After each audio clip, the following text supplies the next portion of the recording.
একটা ডায়লগও ঠিক মতো দিতে পারে না। সারা জলদি এখান থেকে এটাকে। ডাইরেক্টর সাহেব দেখেন তো এটাকে ফিল্মের মধ্যে চলে কিনা। কই দেখি তো। যেই নায়ের চেহারা ফিল্মে তো দূরে বাড়ির চাকরও বানানো যাবে না। সারা এটাকে।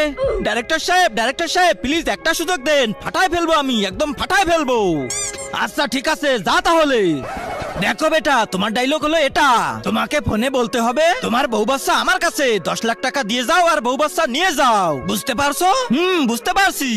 তার আগে আল্লাহকে ভালোবেসে থাকলে ভিডিওটাতে লাইক করে চ্যানেলটা সাবস্ক্রাইব করে দাও, আর যদি না করো তাহলে ভাববো তুমি আল্লাহকে ভালোই বাসো না। কমেন্টে বলে যাও I love Allah. Roll camera take number 1 action. Hello hello. আরে ডায়লগ বল। আরে কেউ কিছু না বললে কাকে বলবো? শালার তোকে তো আজকে